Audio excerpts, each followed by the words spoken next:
Vishnupadaya Krishna Preshtaya Bhutale Srimate Bhaktivedanta Swami Namine Namaste Saraswati Deve Gauravani Pracharine Nirvisesha Shunyavadi Paschatya Deshatarine Jaya Shri Krishna Chaitanya Prabhu Nityananda Shri Advaita Gadadhara Shri Vasadi Gaura Bhakta Vrinda Hare Krishna Krishna Krishna Hare Hare Hare Rama Rama Rama Hare Hare Shri Radha Vrindavan Chandrodaya ki jai, Shri Nitai Gauranga ki jai, Srila Prabhupada ki jai. So welcome again everyone for the Sunday Science of Self-Realization sessions. So today's topic is about who is a guru. So we will begin the presentation now.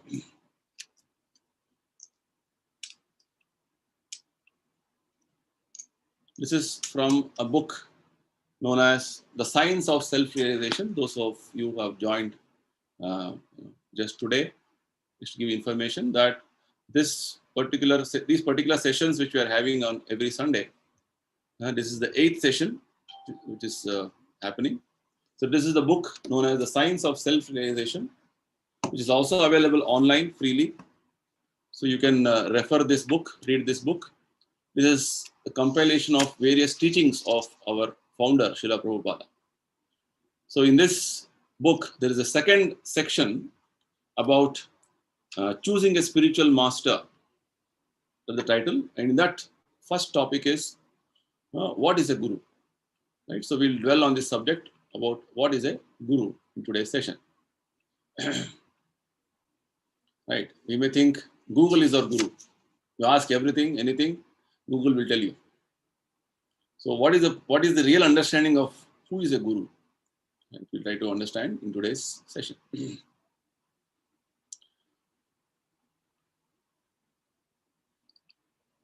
Our inspiration for this conducting these sessions is our founder, Srila Prabhupada, who is the founder Acharya of the worldwide Hare Krishna movement and ISKCON.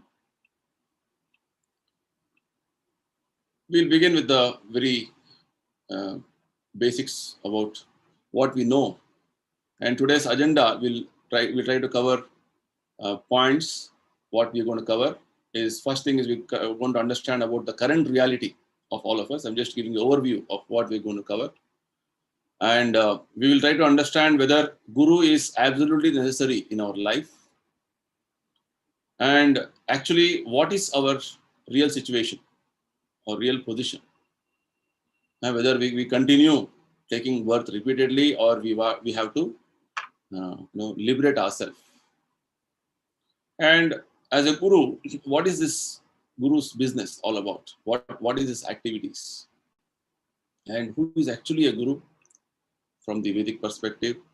And if we have to accept a guru as a need, necessity, how to accept a guru? And how is Srila Prabhupada a bona fide guru? So these are the 7 topics which we are going to discuss in today's session. Let us begin with the first one. The current reality means around us, what we are experiencing with all of us. Let us analyze, understand. Because all of us are going through different situations in life, different circumstances in life. One aspect which all of us will agree is that everyone is suffering of some sort of the other. Something or the other, some suffering is going on. Some health problem, or wealth problem, education problem, job problem, so many things. So all of us cannot say, oh, we are completely free, I am totally happy. Somewhere, some problem is, some suffering we are all experiencing. Right? This is a current reality which we have to accept. There's nobody in this world who will say, I am without any suffering. In fact, Lord Krishna has certified this world as Dukkhalayam Ashashvatam. It is a world full of suffering. Right? That's what Lord Krishna has certified this world as. So there is some sort of suffering, either gross suffering or very subtle suffering, something or the other, all of us are going through. We'll understand more about this. Uh, Next, we can also understand why one is suffering. Okay, we are suffering, but why one is suffering? So we'll take some examples with regard to how an activity of ours will lead to a suffering. Suffering basically means a very painful situation, a very unfavorable situation, or a situation which is not comfortable, right? So we suffer out of ignorance. Just like now, it is summer, and if you don't take proper precautions, the stepping out of your home or traveling outside may be one type of a suffering, right? So like this, we can understand that there is suffering is because of main reason is out of ignorance we are suffering. So we'll take some specific examples. Just like we have some laws which the government has made for us, like there are traffic laws, there are some laws with regard to we have to pay some taxes regularly to the government, and we have to anything. If you see in our life, many aspects are all governed by laws. Government has made some laws, right? So we have to abide with the laws of the state, and also around us we see the whole world is working very systematically. There is something known as laws of nature working. Every day, sun is rising at a specified time in the east and setting at a specified time in the west. So this is a law which, in the nature, by the arrangement of Lord Krishna, things are functioning very nicely. Just like now the season is summer season. After this, rainy season will start. Right? Like this, seasonal changes are happening very systematically. So some laws are working. Even with our body, we are seeing the time we are born, we have been growing. We were small children and we grew into young adults. Now middle age, or we are in our old age. Like this, the laws of nature functioning in every aspect of things we see around us. And it is a well-established fact that we risk suffering if we violate law. Either it is state law or nature's law. Right? So suffering is for sure, or you will be punished. Suffering means basically you'll be punished if you violate any of these laws. Punishment may not be immediately imposed upon sometimes, but it is noted down and it is given as a punishment later on also. But we have to suffer. So just like somebody may say, "Oh, I didn't know that this is the law, this is the rule. I somehow by ignorantly I did it." But ignorance is no excuse. Right? This is a very famous statement. Ignorance is not excuse. One nice example Srila Prabhupada gives us is that a child may touch the fire. Just because the child is touching the fire, it doesn't mean that the fire will not burn the child's hand. Or a small child doesn't know that if you put your hand in the socket which is on, which is live, then they will be shocked for you. So likewise, the current doesn't know that, current will not think, a small child putting its hand, I should not give any shock. Right? So ignorance is no excuse.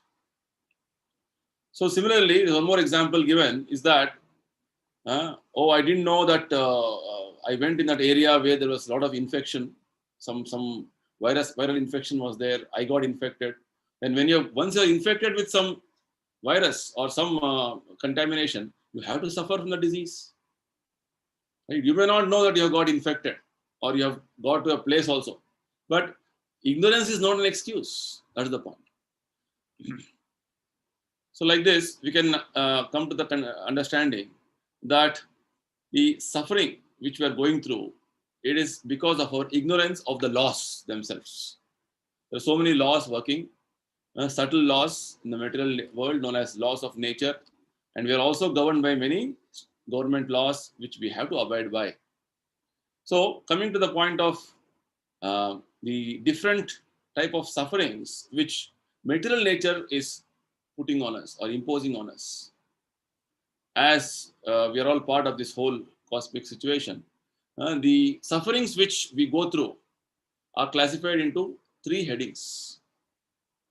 They are called tapatraya. Tapatraya. Tapatraya means, tapa means burning or suffering, and traya means three types. So there are three types of suffering which all of us as human beings are going through, are experiencing day in and day out, every minute, every second, every moment. So what are they? We'll try to understand them. The first is called adhyatmika suffering. So adhyatmika suffering means the suffering pertaining to our body and mind. Just like, we'll have some diseases. Body suffers some disease, or mind goes through some depression, mind goes through some anxiety, mind goes through various emotional ups and downs.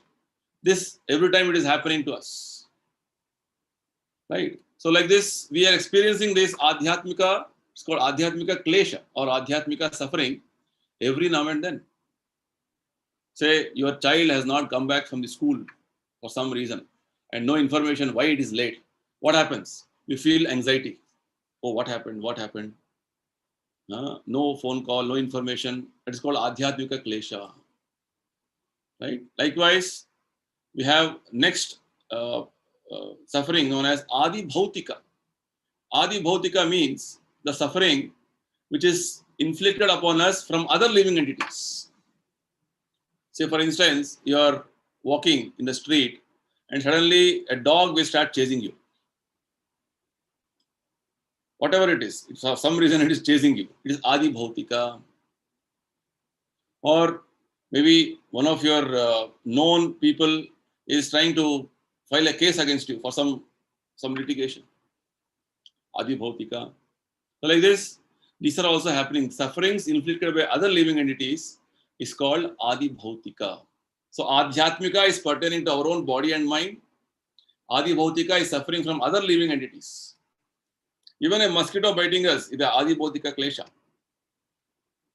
Or you're sitting peacefully and there are some houseflies everywhere around you. You're trying to eat something, but houseflies are coming in. But adi bhautika klesha. So like this, we are constantly surrounded by these sufferings. The third one is called adhidaivika. Adhidaivika means from the different arrangements of this whole world, there are some natural calamities and different conditions, just like the summer situation. We cannot complain, oh, it is so hot, 40 degree, 45 degree. That is how the nature has been arranged to work in a fashion by the Supreme Lord. They have been directed by the different devatas, demigods. And nature is working under the different direction of these various personalities under the supreme control of Lord Krishna. Right? During winter, we have one type of suffering, summer, one type of suffering, and there is suddenly there is a big heavy rain. Suddenly, it is beyond your control. This is called adhidaivika klesha. So, what we can conclude is constantly we are being battered with one or the other type of these sufferings, either adhyatmika, adibhautika, or adidevika. This is a fact, this is a reality in which we are living right now. So this being the fact, we should also understand what does Bhagavad Gita tell us. Bhagavad Gita says that actually our situation right now is that we are all in complete ignorance. We are all in darkness. We don't know how things are going forward, how things will unfold in my life. Next moment, what will happen, we don't know. Right? Nobody is having a pakka guarantee. This is going to happen to me after 10 days. Nobody can assure you. So actually, we are completely ignorant about our life and about the way things are going on. So even with regard to our own existence, if we see around us, because we are in darkness, this material world, the world which we are living now, is full of darkness. Lord Krishna has arranged sun to provide sunlight. There is some illumination. In the daytime, there is sunlight. In the nighttime, there is moonlight. So this we have to acknowledge. So we have just now discussed that We are all suffering. Suffering is due to ignorance, and this suffering of ignorance is of three types: Adhyatmika, Adibhautika, Adidaivika. And we are in a world which is actually of complete ignorance and darkness, and we are all illuminated. And night we have made arrangement with some electricity. Again, it is all transformation of different light energy in that way. So like this, we can see we are living in a world of ignorance and darkness. Bhagavad Gita further says about one more existence. So right now the world we are living is called material world. There is one more world called spiritual world, which we have also discussed this in our previous sessions. Spiritual world is the world where there is no such situation. Whereas material world, Krishna certifies it as ashashvatam dukkhalayam. This is a temporary world full of miseries. Spiritual world is completely, different. It is beyond. It is not having any darkness there. It is all completely illuminated, and there's only bliss there, only happiness there. It's called Sat Chidananda, eternally existing blissful situation, all knowledgeable situation. That is the spiritual world, right? So very nicely, Lord explains in the Bhagavad Gita, Natad bhasayate suryo na shashanko na pavakaha yad gatvana nivartante tad dhama paramam mama. This is the description given about the spiritual world. The supreme abode of mind is not illumined by the sun or moon, nor by fire or electricity. Those who reach it never return to this material world. So basically, Krishna is telling us we belong to spiritual world, and we have somehow come to this material world. How we came, when we came, we cannot trace it immediately. But the purpose of this, our life right now, is to prepare ourselves to go back to spiritual world. It's like we have somehow fallen in the middle of the ocean. The whole effort should be how to come out of this ocean suffering and come back to our normal situation. That is the point. Okay, so this is our situation right now, current reality. So, with this understanding, if somebody asks a question, is Guru absolutely necessary? So, what does Guru mean? Guru basically means a guide, a mentor, or a person who can show us direction in our understanding or perception. But the Vedic scriptures, Bhagavad Gita, gives us a much deeper understanding of who is a Guru, what is a Guru. Right? Generally, for us, a Guru means a teacher. No, Guru has a much deeper meaning, a much deeper connotation when we go through the teachings of Bhagavad Gita very carefully. So we'll try to get into the details now. So first of all, the question is, our situation is a life of ignorance, life of suffering, life of darkness, life of ignorance. So we need somebody to guide us. We need somebody to show us the path. So if the question is asked, is Guru absolutely necessary? The answer will be, yes, we need a Guru. This is what the Vedic scriptures point out. The Upanishad, one of the Upanishads point out, Mundaka Upanishad, yes, tad vijnanartham sa gurum evavi gachet. One should approach a spiritual master. It's not that it's a choice. It is a necessity. It's a need that we should approach a spiritual master. Right? When I say Guru, it means from the spiritual perspective. Okay. So this being the case, let us understand, analyze why scriptures point out that we should approach a spiritual master, or we need a spiritual master. There is a necessity for a spiritual master. Why? Because, as we discussed just now, all of us are born ignorant. If you're all fully knowledgeable, nobody would have been going to school or college or university, right? And we're all born fools, ignorance. So we need enlightenment. So the parents, the different systems we have, education system is all meant to educate us, make us enlightened beings. Right? This is from the material perspective I'm talking. So with regard to our real understanding of as spirit soul, that I am actually not this body. I am a spiritual entity. I have eternal existence. This understanding we receive from authorized books on science of self, like Bhagavad Gita, Vedic scriptures, and there are books of science and philosophy, which make our lives perfect. Right? We are only trained to understand about this material world, about different various say phenomena happening in the material world, but we are not taught about the science of the self. Like last session we discussed, when Srila Prabhupada went to one of the university in America in 1968, the Massachusetts Institute of Technology, MIT, he told you have different departments of knowledge, but there is one department of knowledge lacking about understanding about this soul and the body, the difference between living body and dead body. That department to study this, analyze this, research this, it is lacking.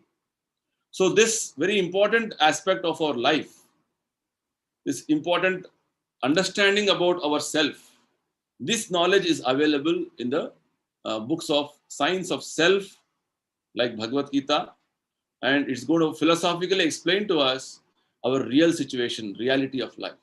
That's the point. So it's important that we need to refer these books and study them deeply, scrutinizingly understand them.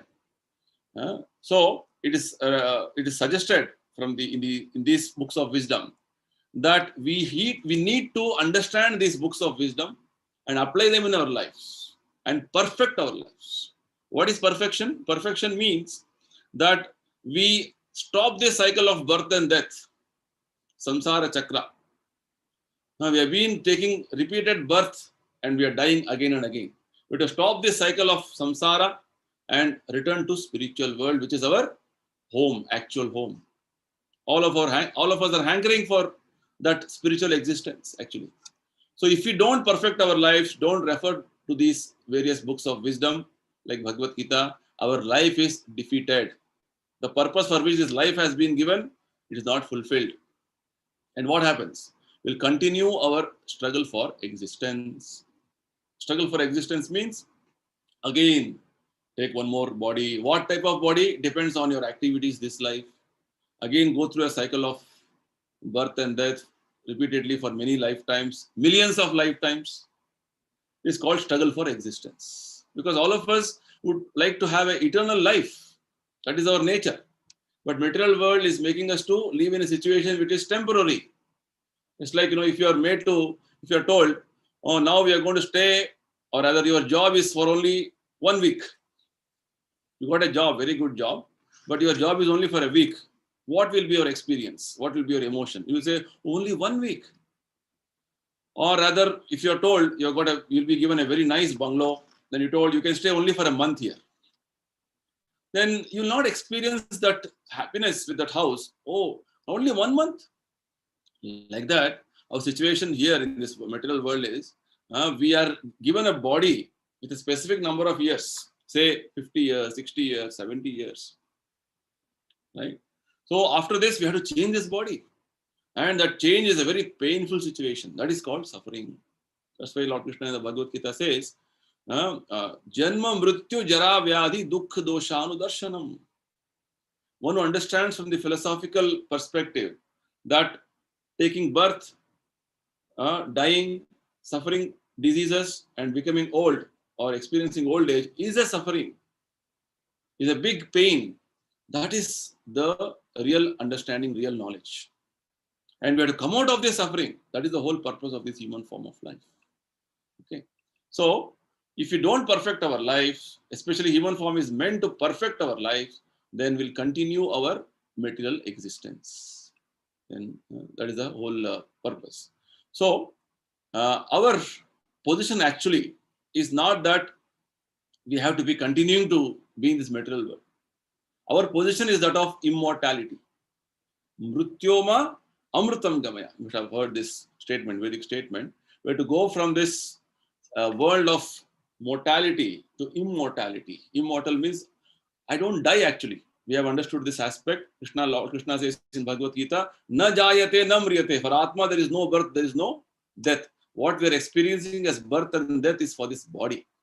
So this position of immortality, which we are trying to, which we are supposed to achieve, or which is the purpose of human life, can only be awarded by a bona fide guru. A bona fide meaning a genuine guru, or a guru who is having a proper authorized power. He has the adhikara to give this to us. So what is this bona fide guru? We'll understand as we move forward in the presentation. So this position of immortality cannot be given by so-called guru or simply anybody. Only a bona fide guru who has been authorized to do this can award this for us. So this being the case, this material world is such that we see everything in this material world that people are all being promised with so many things. I can do this for you, I can do that for you, as sometimes our politicians, our leaders all promise big things. We'll make this whole country without any diseases. These are all false promises. Or even in our own case, we make so many plans, so many big things we desire, aspire to have.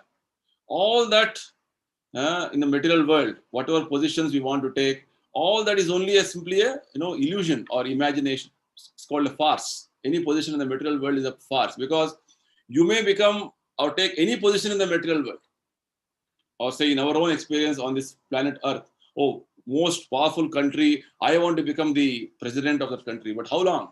And after that, what? And does it guarantee you, does it ensure you that you will not die? Does it ensure that you will not become old? No. So any position in the material world, in fact, in the Bhagavad Gita, it is mentioned, starting from Brahmaloka, where Brahma's life is unexceptionally very big, huge. We can't imagine how big it is. Wonderful life he has. Right? Even he has to die one day. Everybody is going through cycle of birth and death. So any position is simply illusion. It's a farce. Right? So in that way, we can understand that the position of mortality in the material world is not our real position. The actual position should be the position of immortality, as confirmed in the Bhagavad Gita in the 14th chapter. Mam chayo abhyabhicharena bhakti yogena sevate sagunan samatityaitan brahma bhuyaya kalpate. What Krishna says, when you engage yourself in full devotional service without any failure, at once you transcend the modes of nature and thus come to the level of Brahman.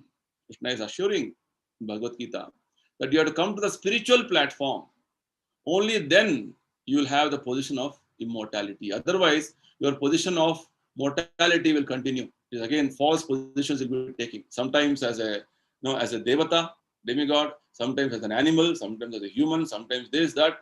Positions keep changing. Simply a false material world we are living. Actually, our any subject, any domain of knowledge which we have in the material world, it cannot give us the position of immortality. Whatever science you take, whatever philosophical understanding you take from whichever point, materially speaking, right, that cannot give us the position of immortality. Right? You may say, I have done a lot of research in this subject matter. I have done research on this aspect of particular aspect of the material world, but that doesn't guarantee you immortality. Right? In fact, there are examples in the history wherein there was one demon by name Hiranyakashipu. He wanted to become immortal by worshipping Lord Brahma. And he underwent severe austerity, severe tapasya he underwent. And finally, when Lord Brahma appeared, he asked for the boon of immortality. I want to be Amara. Brahma said, myself doesn't have this Amaratva. How can I give you this? It's like telling somebody is asking you, give me 10,000 rupees. But in your pocket, there is only 1,000 rupees. How can you give him 10,000 rupees? It's like that. So our position in the material world, taking this material body, is that we are all conditioned and we are changing body after body.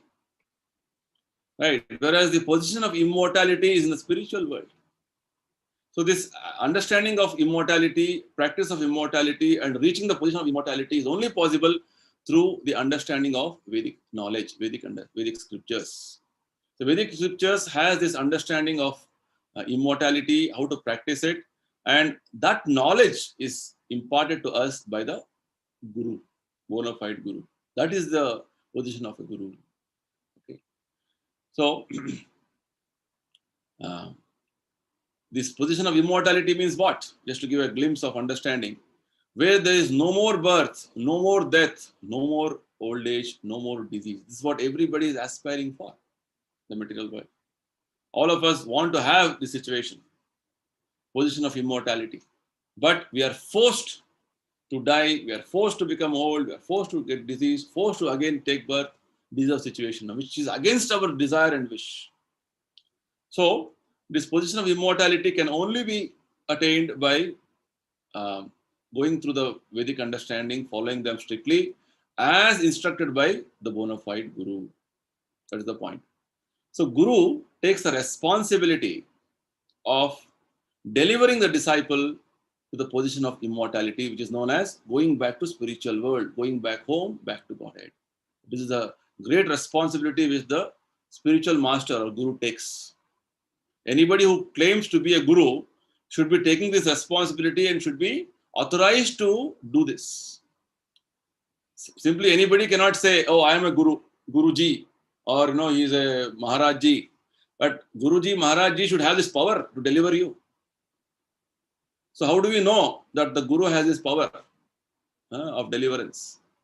This can be analyzed or understood by understanding the various functions of the guru. What does actually guru's responsibility is? What all he is supposed to be performing his duties as a guru, right? The first thing it is said, the text is little distorted, but nevertheless I will read out the meaning. It is said, Om Agyana Timirandhasya Jnananjana Shalakaya Chakshurunmilitam Yera Tasmai Shri Gurave Namaha. This is the first business of a guru, that we offer our respectful obeisances unto that guru, spiritual master, who has opened my eyes, which are blinded by the darkness of ignorance, with the torchlight of knowledge, which means, just now we discussed, we are in the world of darkness, in the world of ignorance. So spiritual master is that person who is going to give us guidance in our life, who will enlighten us, who will bring us out of this complete suffering, relieve us from this world of suffering and give us the life of immortality. That is the spiritual master's business. Okay. So that way we can understand a spiritual master or a guru, his main function is to rescue the disciple from ignorance, right? Bring disciple from darkness to light.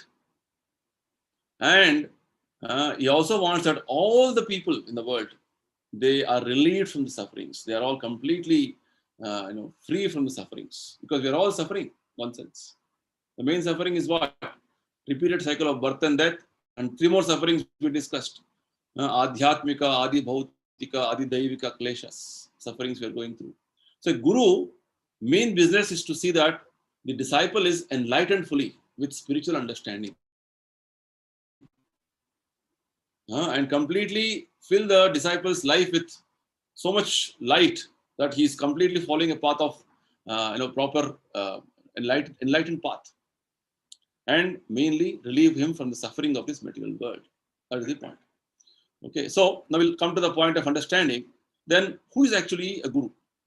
Now, who can be called a guru in that sense? So we understood the guru's responsibilities of big responsibility. Anybody wanting to be called a guru or a spiritual master, he should understand that is his responsibility to deliver the disciple, deliver the person who is dependent on him. Guru is very nicely explained in the Bhagavad Gita as the messenger of God. He is a representative of God.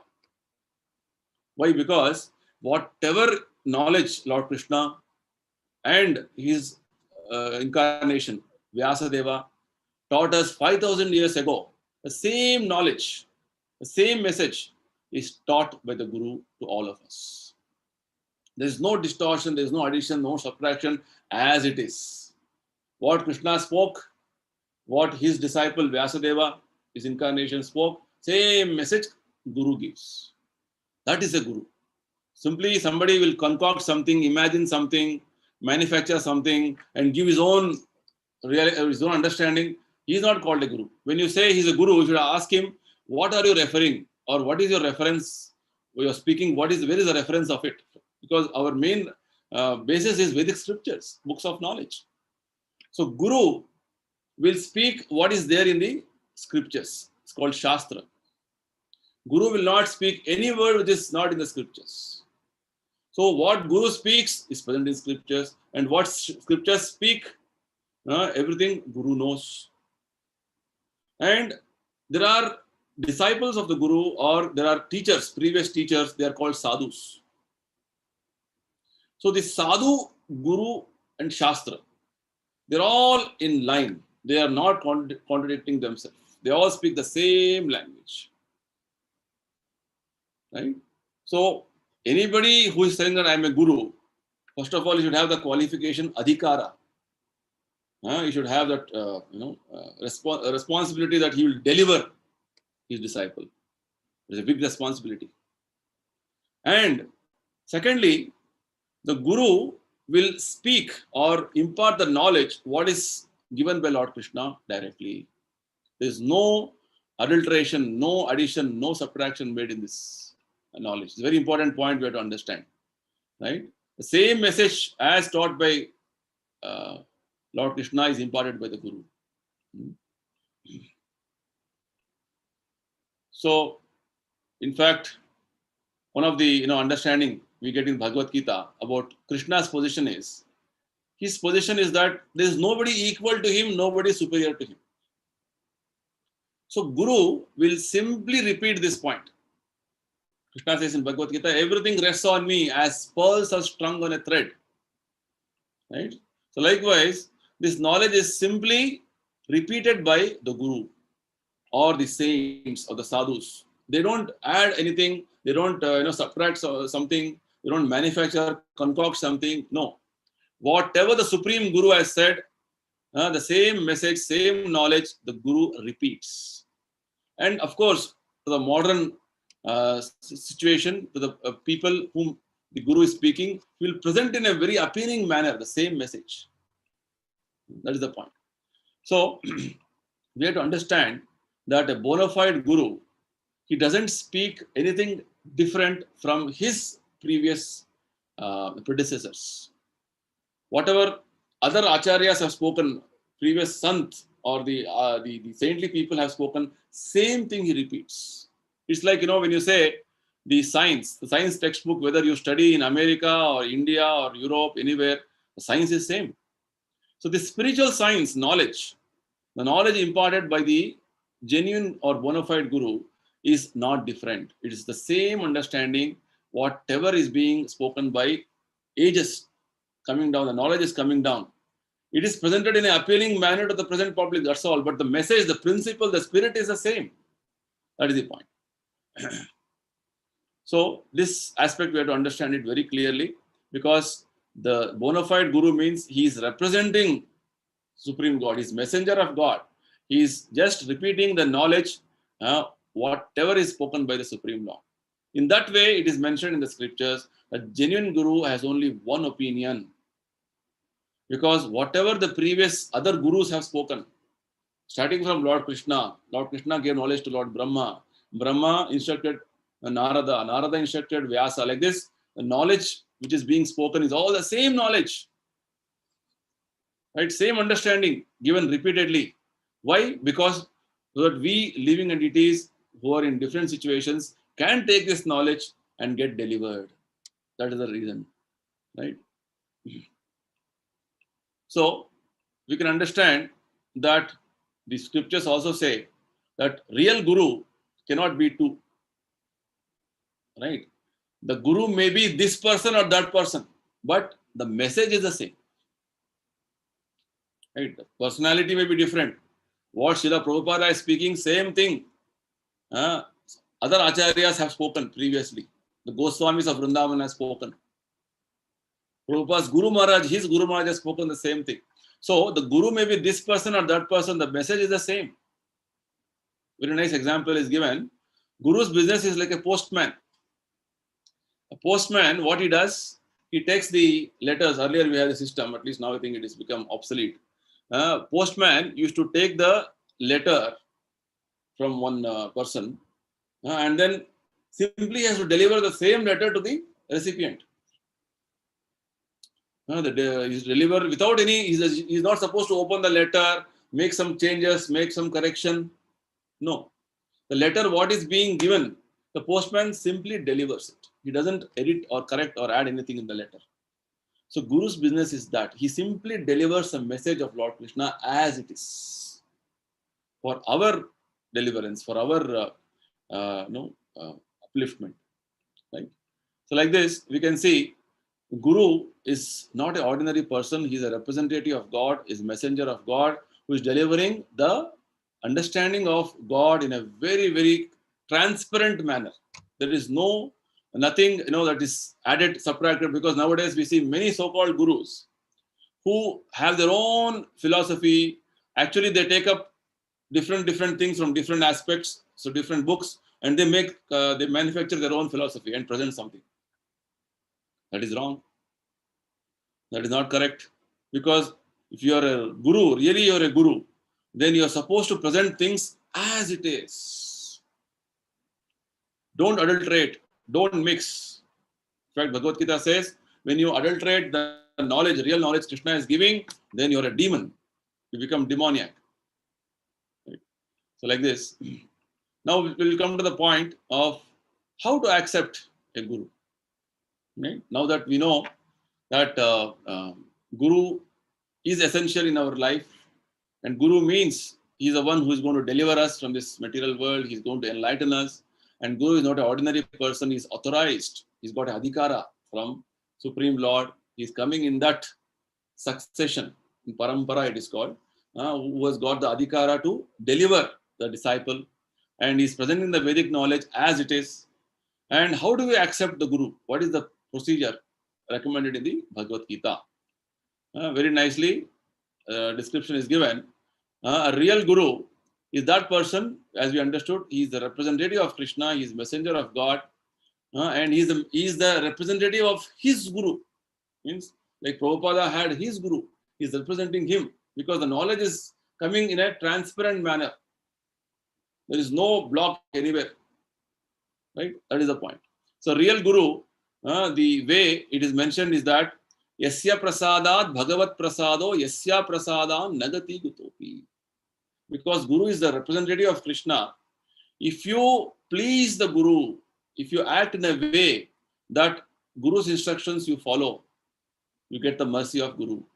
So by the mercy of spiritual master, one receives the benediction of Krishna. This is how we are supposed to accept Guru. We have to accept Guru as the representative of Krishna, and we have to follow the instructions of the Guru very strictly. Then when you follow in that way, Guru will give blessings, he will give his mercy. That way we will advance in our spiritual life. Advancement in spiritual life means we are completely ending our existence in the material world. This life is the last life. Next life we'll go back to spiritual world. Otherwise, if you don't follow these instructions of Guru, you cannot make any advancement in spiritual life. Right? Now, next point is that very nice understanding is given about Guru. That a Guru is known as worshipper God. One more very wonderful perspective. Whereas Krishna is worshipable God. These are all very wonderful principles mentioned in scriptures. There's a nice statement about this. Sakshat dharitvena samasta shastrai uktas tatha bhavyata eva shaddi. The spiritual master is to be honored as much as Supreme Lord. Why? Because he is a confidential servitor of God. He's delivering the message of God as it is, and he's going to deliver the disciples. That power Krishna has given him, that personality, that Guru. So that's why Guru is known as worshipper God. Right? We'll understand more of these topics and principles in next few more sessions. But here I'm just introducing some principles here. So accepting Guru again should not become like a fashion. Just like Prabhupada says.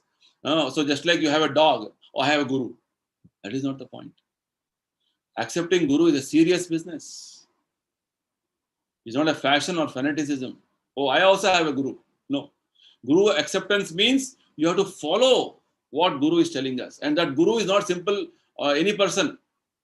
Anybody you can accept a Guru. No. Guru has some qualifications. Actually, Guru in Sanskrit means heavy, right? He's going to take away all the different burdens we are carrying in the material world as karma, because of his heaviness in knowledge, because of his heaviness in the spiritual understanding, because of his heaviness in spiritual position, he can deliver us, right? He can take us away. He can take away all the different karmas from our life. That is the understanding, right? So accepting Guru is a very serious business. It's very serious activity in our life. So why we should accept Guru, or who should accept Guru? The recommendation is that if you are very serious to understand spiritual life, you are very serious to understand about God, and you are very serious to understand what is that I am supposed to be doing, what is my proper action, what is my duty in my life, and most importantly, you are very serious to understand your relationship with God, right? So if this is your requirement, then you are eligible to accept a Guru. Otherwise, if you're not serious, please don't accept any Guru. If you're not serious to understand God, you're not serious to understand about your spiritual life, about what is that I'm supposed to be doing in my life actually, then there's no point in accepting Guru. Because simply accepting a Guru for a fashion or a fanaticism is of no use. Neither of you, you'll never benefit from that acceptance of a Guru. Right? There's no full-hearted acceptance. That's what I mean to say.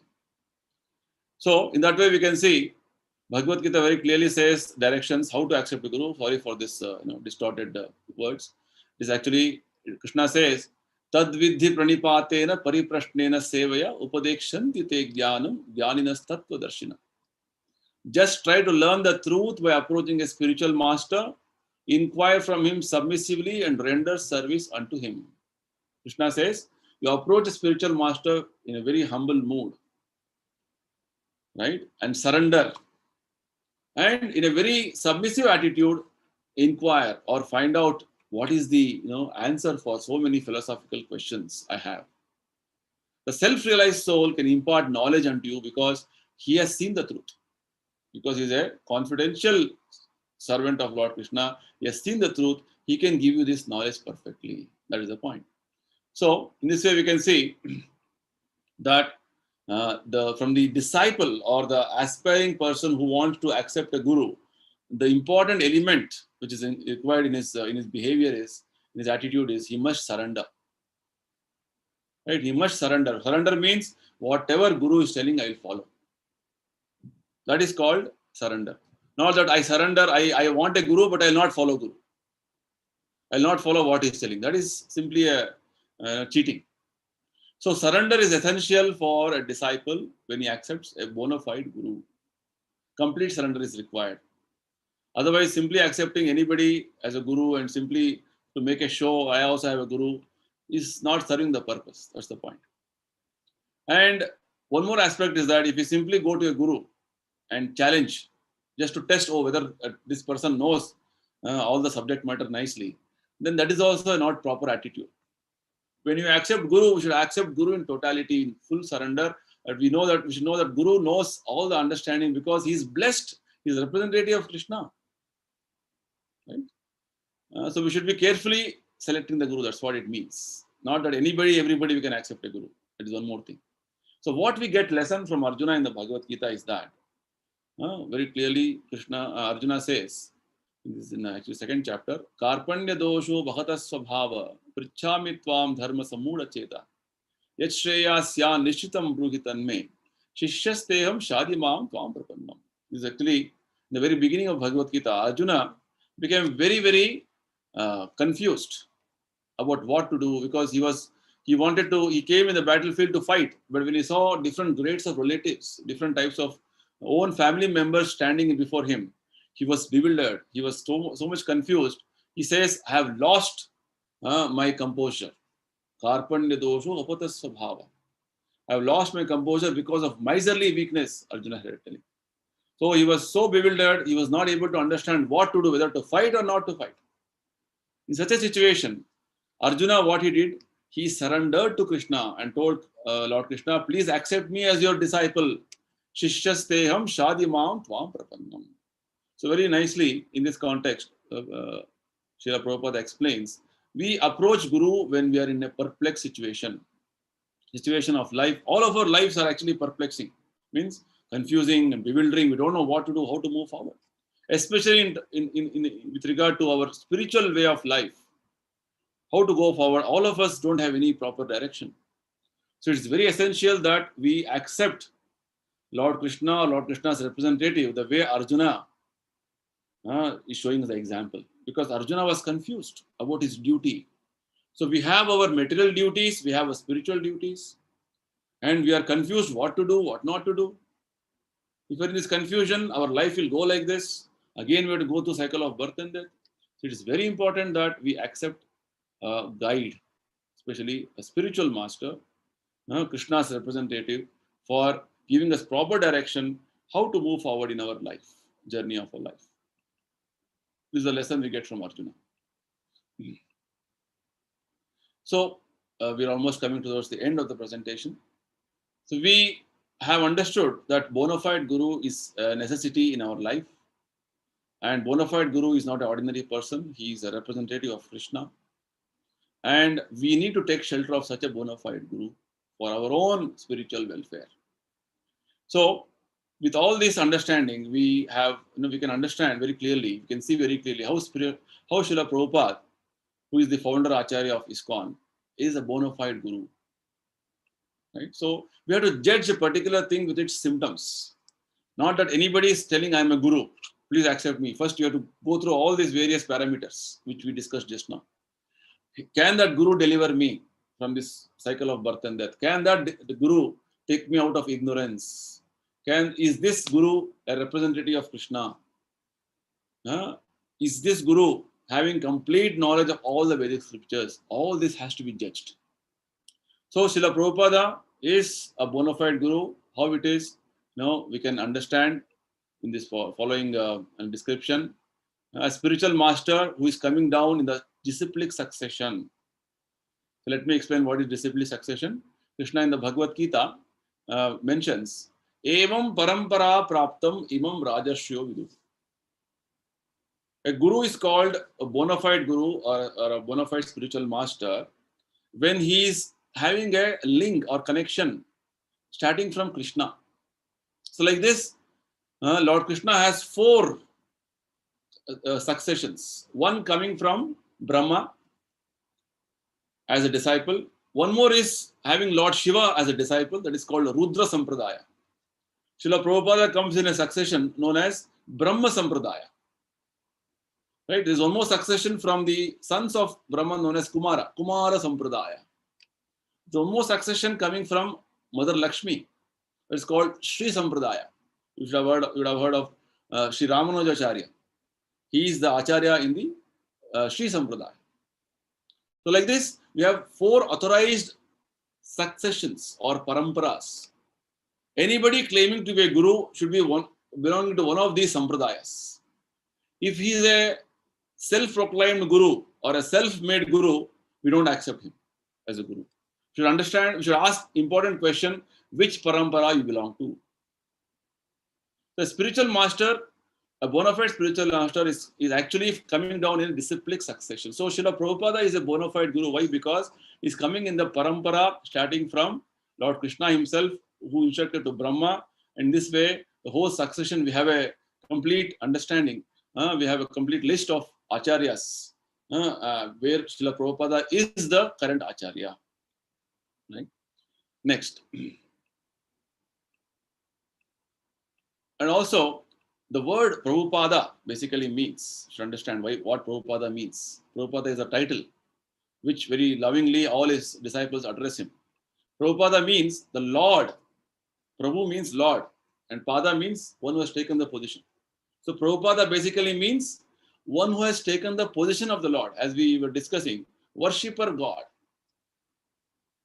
Right? He is not worshipable God, he is worshipper God. He is a confidential servant of God.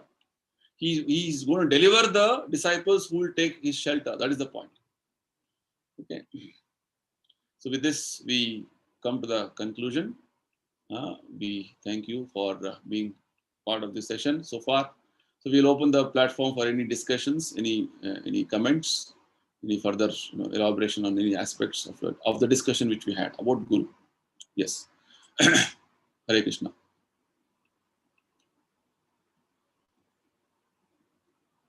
This was a very philosophical topic, but important to know because people have a misunderstanding about Guru, position of a Guru, who is a real Guru, because we have so many so-called Gurus now. Everybody claims I am a Guru. First and foremost question we should ask that Guru is, which Sampradaya you belong to, which Parampara you belong to. As I told you, there are 4 Sampradayas. Starting from Brahma, Lord Shiva called Rudra Sampradaya, Brahma is called Brahma Sampradaya, Rudra Sampradaya, then Kumaras, the 4 Kumaras of Brahma, Sanaka, Sanatana, Sanandana, Sanat Kumara. So these Kumaras have one Sampradaya called Kumara Sampradaya. The Acharya is Nimarakacharya. So like this, for Rudra Sampradaya, there is an Acharya called as Vishnu Swami, Sri Vishnu Swami. And the Sri Sampradaya, Lakshmi Sampradaya. Acharya is Sri Ramanujacharya. Many South Indian temples you see, strictly they have this Sri Sampradaya being followed. So you should be belonging to one of these chains, disciplic succession chains. It's called Parampara. Krishna also says, Evam Parampara Praptam. Like this, the Parampara should be there, otherwise there is no connection. It's like telling, you cannot say any wire hanging anywhere is it's having connection with the main circuit. Unless the wire is connected to the main circuit, current will not pass. These so-called gurus in the present society, present time, were all telling big things, we'll do that, we'll do this.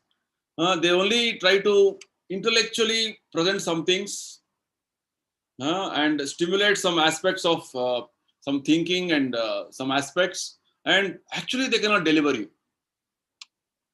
The main purpose of human life is to come out of this material world.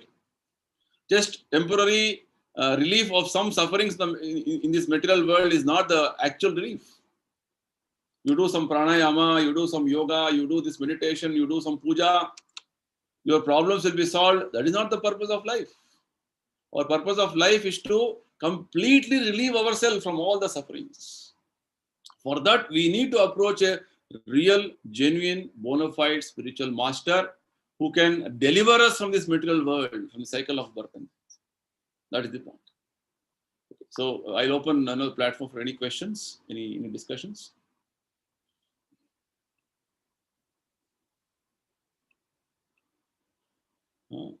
I suggest that all of you read this chapter in the Science of Self-Realization, this book. This is the second topic, basically, which is listed in this book, choosing a spiritual master. In that, the first subsection is this: what is the Guru? It's philosophical, but important to understand, so that we are clear about the position of a Guru, and accepting a Guru is a necessity. It is not a choice, and we should not accept a Guru like a fashion. It is not a fashion. It is an absolute need, and because we are in a situation of darkness, perplexity, complete ignorance, Guru is going to guide us, take us to the right direction, give us the right path of progress in our spiritual life. Okay, so if you don't have any questions, then we can close the session now. Okay, fine then. So we will. I think there is one question, Prabhuji. Okay, please. Yes. I also have a question. But first, sir, let sir ask. Yes. So the first one is to guide the students how to choose the Guru. That is first. Okay. And how to imbibe the importance of Guru in the students. That is second. And how to mentor them to follow all the guidelines given by the Guru to the students. So majorly from the mentoring perspective. मेरी class हो रही है बाद में.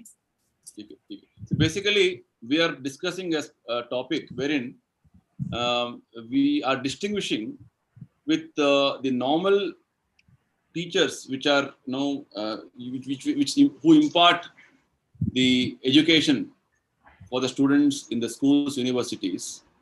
That teacher who is restricted to only imparting material knowledge. And we are discussing on the Vedic perspective of a guru who is going to deliver spiritual knowledge to you. It is meant for your deliverance. And definitely, we cannot that way equalize a teacher who is giving you only material knowledge. Because right now, material knowledge is imparted with some returns. Oh, I am going to teach you, you pay me this much. Whereas the Vedic system is, a guru doesn't ask any money from you. A student on his own, if he can offer Guru Dakshina for whatever he has taught, whatever he has benefited from the spiritual master, spiritual understanding, that is actually good for the disciple. So the modern way of teacher-student relationship is a totally we can say a watered-down system. It's a business, in one sense. Don't take it otherwise. But this is what is the perspective of the Vedic understanding. See, the knowledge, real knowledge, in the Vedic culture at least, was such that it was being taught by the very authorized persons in a very openly. It was open for everybody. Anybody can take this knowledge. That was the system, right? So we cannot expect in the modern society, with students with different upbringing, different situations, different because the Vedic culture is not being followed neither by the parents nor they're training the children to follow the Vedic culture, and thus such students are part of the modern education system, right? Fine. All said and done, they're getting the material knowledge, some understanding, knowledge about the world which they are living, and they have to make a living out of it. That's what the whole education is geared up right now. So, if we have to really change the whole education system with regard to having the spiritual understanding inculcated in our existing education system, then there will be some transformation. Otherwise, it will be like, I am giving you some knowledge, you pay me and you get benefited. You also become similarly next when you grow and when you become a teacher, whatever it is, and you also do the same profession. So it is not taken as a in that way as for some livelihood. That is one thing we have to understand. Okay, so that being apart, with regard to the moral aspect of our life, being respectful to any person who is giving me understanding about whatever it is, whatever knowledge it is. That is the basic etiquette. It is the basic etiquette which requires to be trained from the very beginning of life of any child. The student has to, rather the child has to be trained from the parents' side to have that proper respect, knowledge. And all of us, yes, definitely, we owe our complete obligation, and rather we really have a lot of a responsibility towards whoever has taught us whatever knowledge to us, that level. That much respect and understanding, that much respect and proper reverence should be there for the teachers, because anybody giving you knowledge means we to respect them, because you're getting that knowledge, understanding. That is like the knowledge is such an important aspect in this world. Krishna also mentions any aspect of knowledge which is going to help you in whatever way and receive it from somebody, you have to really have that sense of gratitude for that person. So your question of how to train the present student community to have proper respect, is that the question? Yes, please. Ji. Pranaji? Ji. So basically the value system. See, right now, if you see education only as education as a different perspective, and everything is taken from the material perspective, then things will only be remaining on the material platform. So there should be some value system, right? Even though, like for example, in the Mahabharata example of Dronacharya, he was not a spiritual teacher; he was a military teacher, right? He was a military teacher, and military teacher imparted his lessons to all the children of the Kuru family, both Pandavas and Kauravas. Everybody learned the same lesson. Right. So, but how he was maintaining himself? Dronacharya. He was a Brahmana. He was just teaching whatever knowledge he had. And he was being maintained by the royal, the kings used to maintain Dronacharya. And he wholeheartedly gave his whole knowledge. In fact, he taught so many confidential aspects to Arjuna, his dear student, which he didn't even teach his own son. And the type of the Vedic culture was what? That understanding of military art, which was taught to the royal order, was actually meant for protecting the citizens. Kshatriya's duty is to protect the citizens. Protection means what? Protection not only from material danger, also protection from the spiritual aspect. They should not. The Kshatriya's responsibility is to say that the people are also trained in spiritual understanding, and they get delivered themselves. They facilitate the spiritual understanding, spiritual facilities is all the responsibility of Kshatriya. So there is a touch of spiritual understanding, spiritual growth, spiritual progress in every aspect of Vedic culture. Right now that is lacking. So we have to bring in that aspect of spiritual touch and spiritual aspect in everybody's life. Now we are completely concerned about how I can make a living from whatever I know, I learn, that aspect. So the value system of respect and proper reverence and gratitude will all come in automatically when there is a spiritual perspective brought into the whole understanding. Right? That's what I believe is the is the gap now in the education system. Right? Education system is, yes, it is. One more thing you have to understand is that spiritual knowledge, spiritual values, they have to be part of the whole education system. Either maybe the government has to take a very conscious decision, or institution has to see whether how we can slowly give this understanding to the students. Then we can expect transformation. Otherwise, it is difficult. On the material platform, all our so different value systems of integrity, morality will all be at one level. It will be superficial level. It will not be very much part of your nature. When there is a situation of complete you become a different person with a different situation, then all your learning will be of no use. Just like we see many times IITians or IAS officers, even though they are trained properly, but news are such that IITian committed suicide, this IAS official is taking bribe. Why is this so? The value system. So there is serious, seriously we have to address this aspect somewhere. So in that way, the institution which Prabhupada has established is to at least intervene in people's life at whichever level, whatever way possible, to give these value systems, spiritual values properly, and at least train people in different levels. That is the endeavor.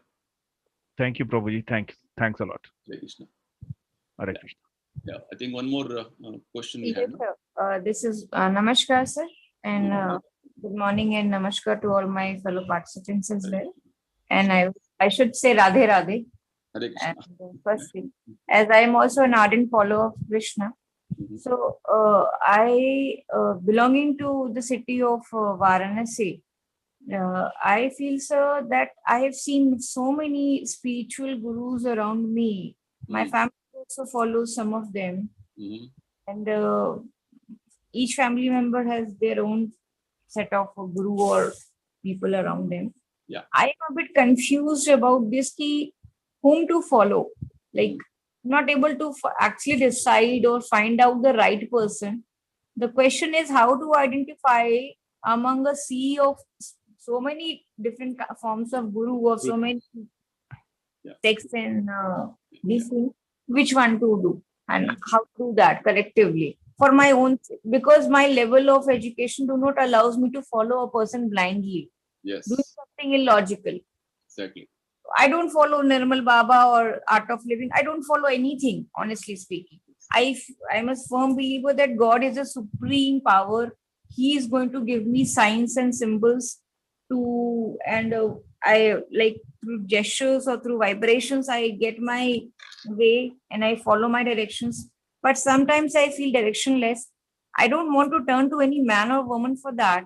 because I feel my mind is not allowing me to pursue somebody completely. Like we have to surrender completely.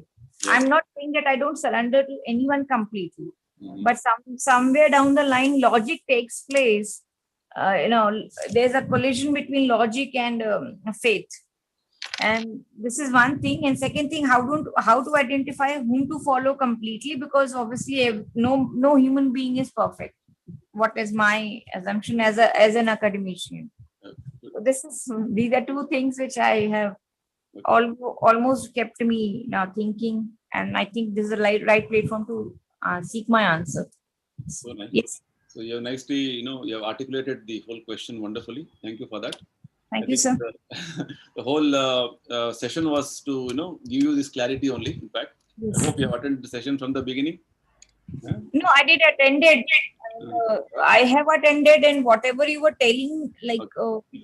No problem. So I can clarify it in a very, simple manner, in a brief manner. One thing I would like to clarify you are mentioning in your, in your talk, when you're asking question, that God is supreme power. Yeah. God is supreme power and the source of the supreme power. He is the person. He is energy and energetic. This we have to be clear.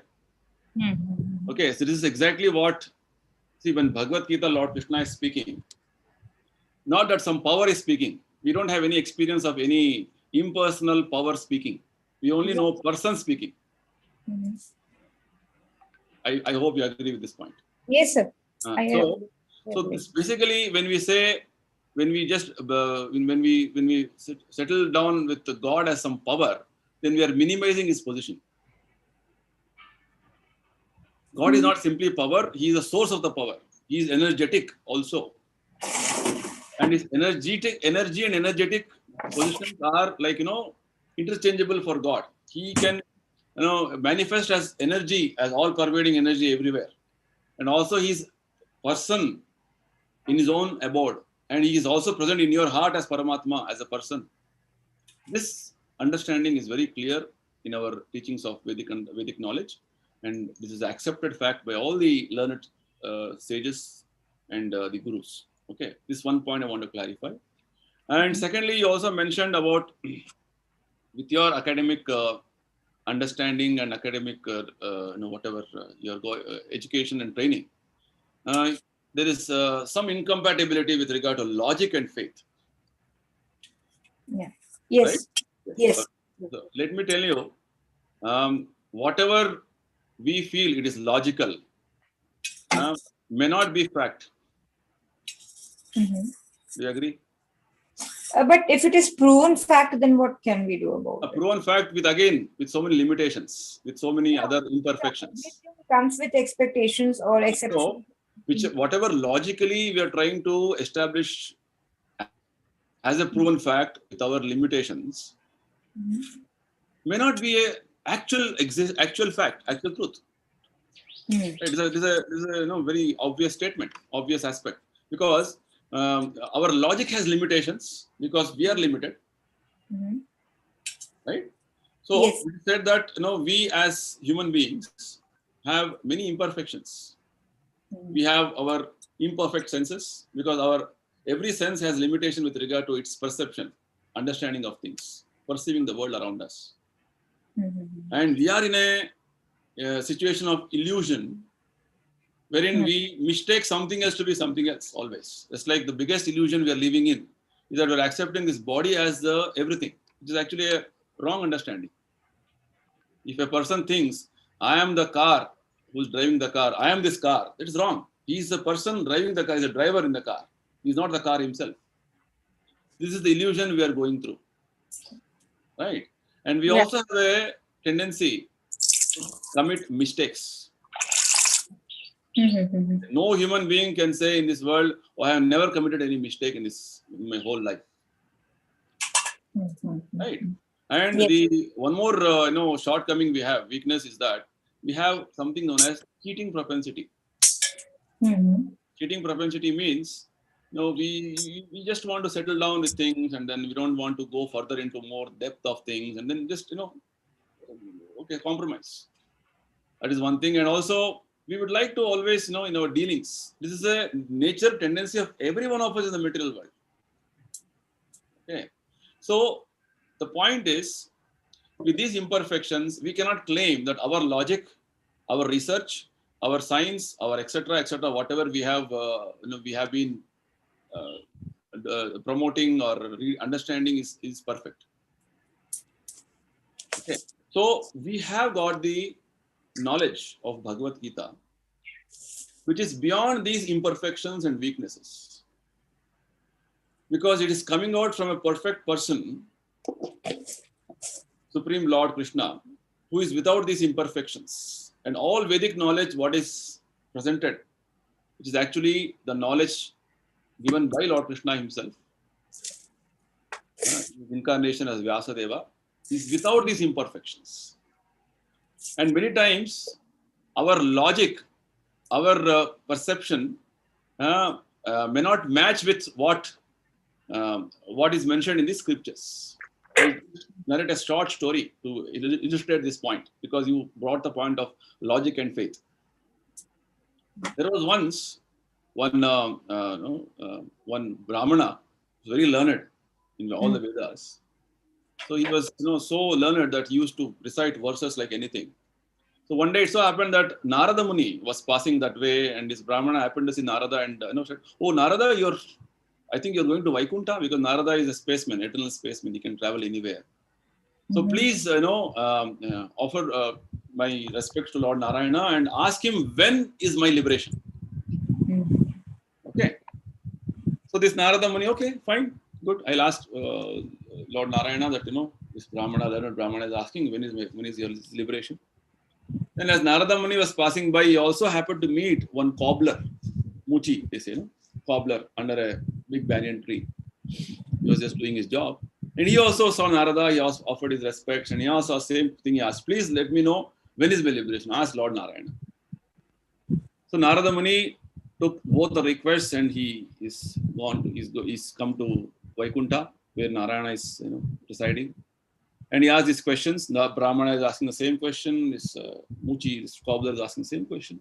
So Narayana smiled and said, actually, this cobbler is going to get liberation this life only. After this life over, he's going to get liberated. Whereas this many lifetimes, I don't know when he's going to liberate himself. Narada was surprised. How is it? This Brahmana is so learned, he knows all the Vedas, he can know, he's always worshipping.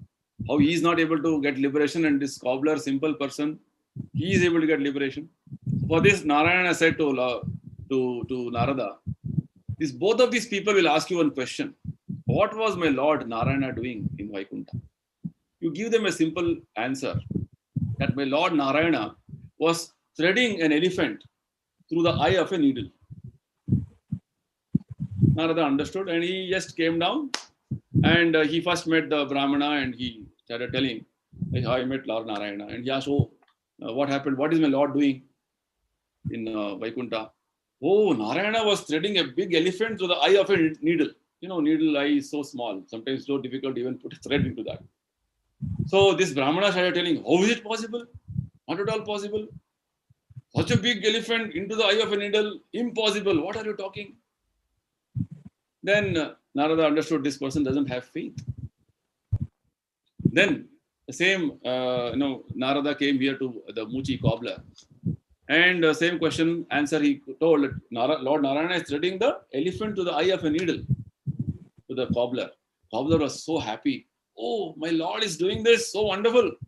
He's omnipotent. He's supremely powerful. He can do anything, everything. So Narada asked him, how will you believe this? That he's doing this? What is your basis? So this cobbler started pointing out, see, the banyan tree I'm sitting here, this tree produces so many fruits. And each fruit has so many innumerable seeds. And each seed is having the potency of a big banyan tree like this. If my Lord can put huge banyan tree inside a small seed, can he not thread an elephant through the eye of a needle? So this is a wonderful instructive story, which is mentioned in the scriptures, to make us understand how logic and faith are incompatible. Okay, and all our material logic cannot make us help us to understand God or have faith in God. So basically, the point is, our material understanding has, we are all having an understanding that, oh, by research, by this, by that, we should know God. But God is beyond your research. Okay, so we need to come to the point of understanding the knowledge is presented in the Vedic scriptures is descending knowledge. Descending means coming down from Lord Krishna. Research already has been done. You accept the facts, then you are benefited. Then in the course of performing, or rather in the process of understanding this knowledge, revelation happens, the facts are revealed to you. Whereas the ascending process, which a modern education system follows, ascending process, wherein you try to figure out, you try to do research, you try to do manipulation and do sort of things as logical, that presentation, this presentation, you will never find out who is God. The God will always be a question mark for you, or God will be only a power for you. God will be some light for you, because God is reserving he has a right to reserve, not to being exposed to anybody. The statement in the Bhagavad Gita, Lord Krishna says, Naham prakasha sarvasya yogamaya samavritah. I will not disclose myself, I will not present myself, I will not manifest myself to anybody so easily. See, God is there right in your heart as Paramatma. But most of us don't know. So these are the facts which are present in the Gita. So all these facts are nicely presented by the Guru, taught to us in a nice way, in a very systematic manner, once you surrender. See, if you don't surrender to a bona fide Guru, a spiritual master, then you will be left with no other option of you surrendering to your own mind, your own speculations. That is one aspect. Okay, so I'm trying to answer your question with regard to logic and faith. And coming to the point of how to identify a very genuine person as a guru. In our discussion, we had detailed analysis. A person who can deliver me or all the fellow human beings from this material world. And there's a tangible transformation in a person's way of outlook, his perception with regard to what is material life, what is spiritual life. Wherein we just come in touch with that person, his teachings, you're enlightened. There's a transformation, as it is mentioned in the scriptures. There's a revolution in your consciousness, because you are going through a type of a thinking, understanding in a particular way about this world, about the things around you, the cosmic situation around you. You are having one perception, but the way Krishna sees this world, the way Lord is looking at this world, that perception you develop when you come in touch with a bona fide spiritual master. So my personal experience, I would like to share here. When I was in my college days, when I started reading the books written by Srila Prabhupada, in fact, the Bhagavad Gita is spoken by Krishna, but commented by Srila Prabhupada. It's called Bhagavad Gita as it is. When I started reading them, the revelation and the perception which I got with regard to this world around me and about myself was something beyond explanation. Because I'm seeing myself as something. Now, actually, this is the fact. This is the reality. See, you cannot change the fact. Truth is truth. Right? Our logic, our research cannot change the truth. What is truth? We have to accept the truth as it is. So that truth is presented by the spiritual master in a very systematic manner, in a scientific manner, of course, in a logical manner, with all arguments, with all proper, research already, which is given by the previous gurus and acharyas, and presented in a very wonderful manner in a language which you and I can understand. So that is how I found my spiritual master in Srila Prabhupada. And Srila Prabhupada is that personality whom all of us can find our spiritual master in him, because he has made an institution wherein there are systems made. Anybody coming in the institution can easily understand knowledge about yourself, about the world around you, and about the purpose of life,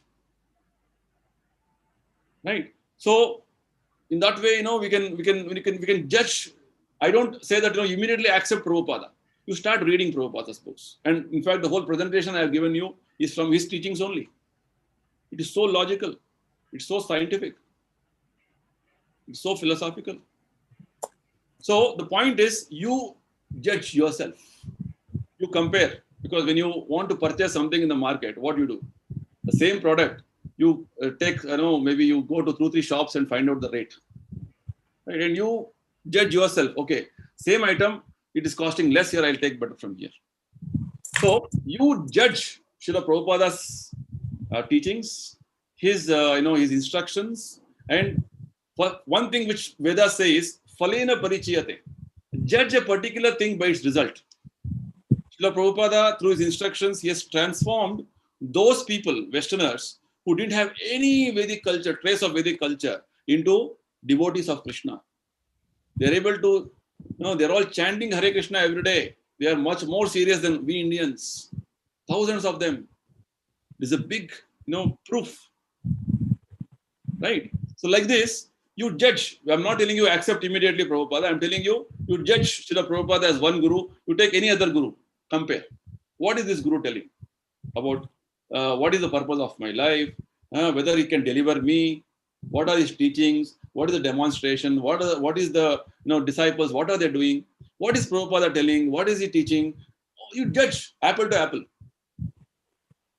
You yourself judge. That's what the disciple is supposed to do before accepting any spiritual master. He has to deliberate properly, think properly, understand whether I can accept him as a guru. Then you, with your own understanding, logic, you decide after that. And if you have more questions, we can always try to address them and clarify certain things. There's no force here. I hope I have answered your questions. Yes. Yes, sir. Thank you so much. Thank you, Prabhuji. I also will look forward to some soul searching. Yes. And I have the same Bhagavad Gita along with the Gita Press and Sri Prabhupadaji's. When I visited, you read both of them and compare. No problem. You I'll read also this book. look You read at, this book. Okay. This book is also available online. You can read this book. I already have a hard copy. So Okay. I have, so that is not an issue. The thing is to giving time in reading the scriptures. That is you have to give, no? That you have to give. So that is one thing. So I think books are going to be the best master. And yes sir. No, so this is not we cannot say it is a scripture. It is a presentation of the Vedic knowledge in a modern, appealing manner for us. Yeah. Okay.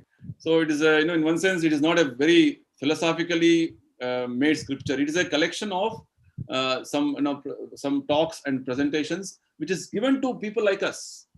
Prabhupada is addressing a group of professors. Prabhupada is addressing students.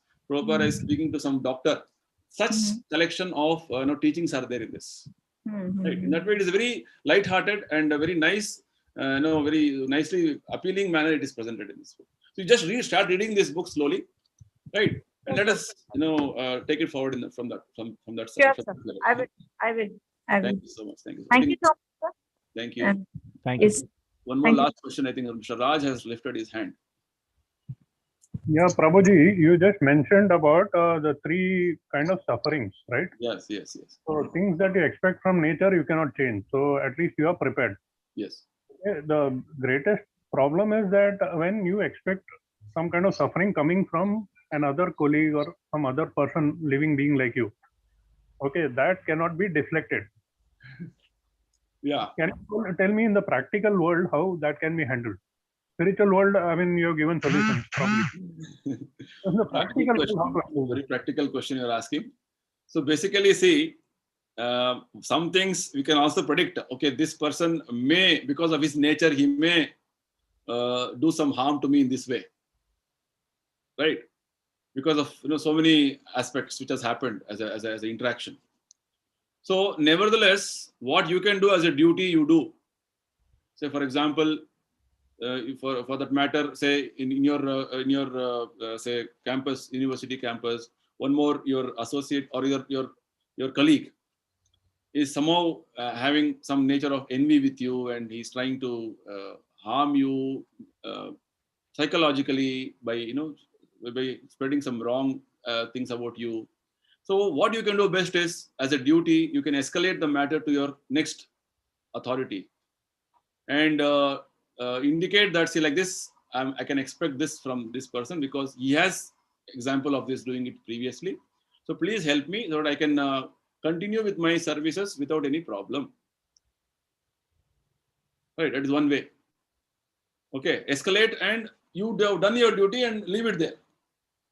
And one more nice thing which Krishna explains to us is many things like this, even these natural calamities which happen, just like with the summer now. What we are doing now, we are tolerating it. We're tolerating it. Right? Like this, seasonal changes come and so many ups and downs happen in life. Material happiness, distress comes and goes, but we tolerate. So that is the point. The point is, yes, beyond certain limit, so beyond certain aspect of our life, if the miseries from other living entities, we try to defend ourselves as a duty, and beyond certain limit, we have to tolerate. What can be done? There's no other way. No. What else is there? Solution? Tell me. Okay, sir. Tolerance, patience. Okay, I understand. Okay, somebody is trying to insult me openly. Fine, let me tolerate. It's finally insulting not me, it's my body. The spiritual perspective is soul can never be insulted. Soul can never be harmed. All the emotions and different feelings you go through is only for the body. And I'm not the body. So being on the transcendental level or the spiritual level makes you, you can say, immunize yourself from all such, insults and various other aspects, pains and pleasures which you go through. That's the teaching of Gita, Bhagavad Gita.